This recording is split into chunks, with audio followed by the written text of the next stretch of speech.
Hi, it's Gary. Welcome to today's video. Bit of an experiment today. Going to do an Ask Me Anything style video. This one going out to all my YouTube subscribers and viewers. If it's successful, I'll be doing these again in the future.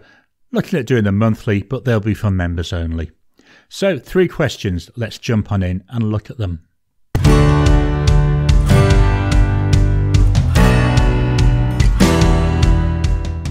The first question, what do you look for in a fountain pen? Now, I know I've talked about this a number of times on my channels.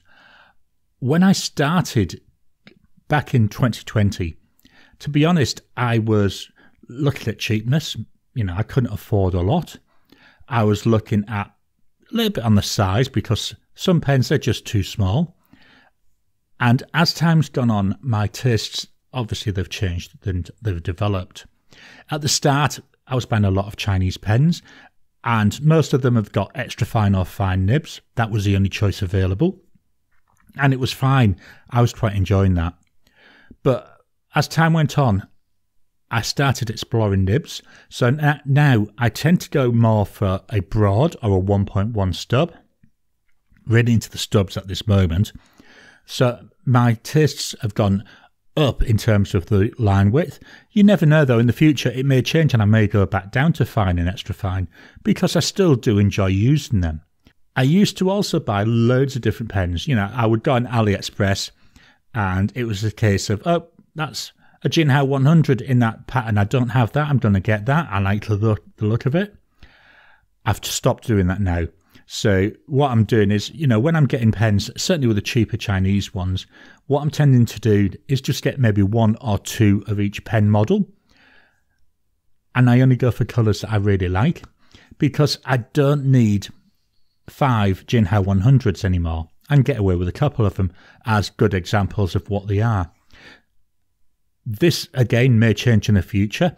I'm thinking next year of getting one of them Dremel things, so that I can actually start playing around trying to grind my own nibs. I know I can do it manually, but that'll take ages.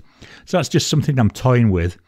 And it could be once I start doing that, I may be happy going again for the cheap Chinese pens because I'm going to mess with the nib. And I don't want to, you know, take a decent expensive pen and mess with the nib and really break it. So as time went on, I was going towards the broad ones. Now what I'm doing is I'm being a lot pickier.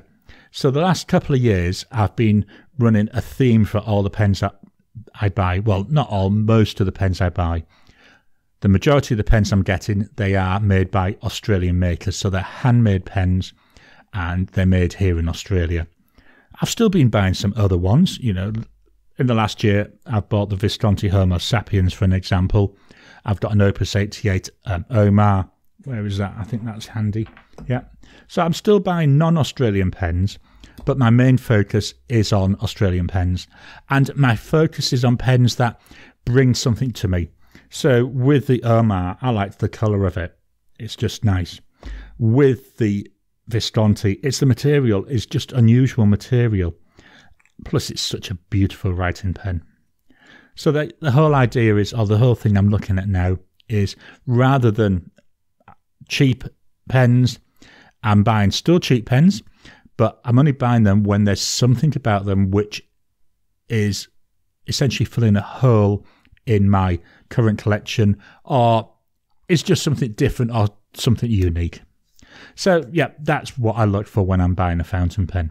Question 2, Star Wars or Star Trek? Oh, isn't this a very polarizing question?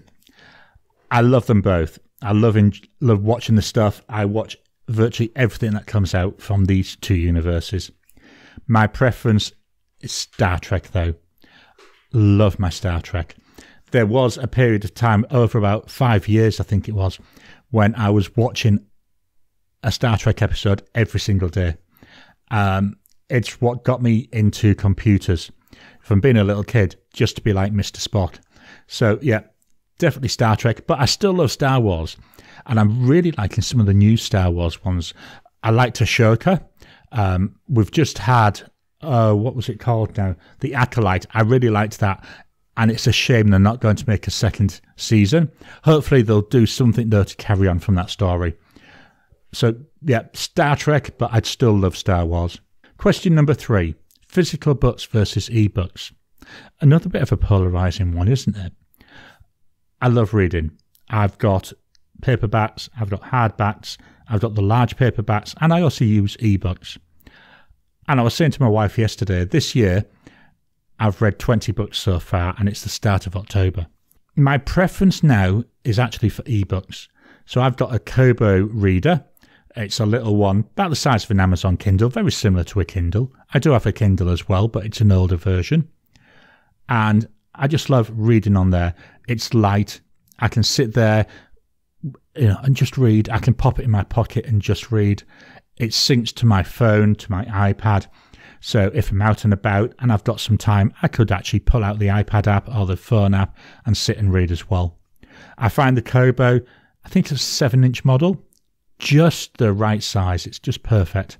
It's also handy being able to adjust the size of the type because, old man eyes, I do struggle sometimes with some of my physical books because the writing is just getting too small for me. So I sometimes do struggle. But I still enjoy physical books. I've got them, a whole bookshelf of them. And if I saw a book that, I like the look of, I might buy it on a physical book. Price-wise, I'm finding physical books and ebooks at the moment seem to be very much similar.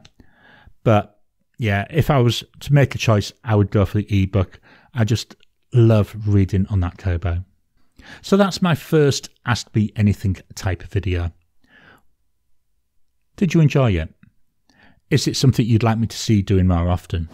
Have you got any questions you'd like me to answer? Please drop them down in the comments. Let's kickstart a conversation and start building a list for future videos. Please hit the thumbs up button. Every time you like, every time you comment, just helps with the YouTube algorithm. If you haven't already, please subscribe to my channel so that you can get new videos as I release them. I'll talk to you again soon.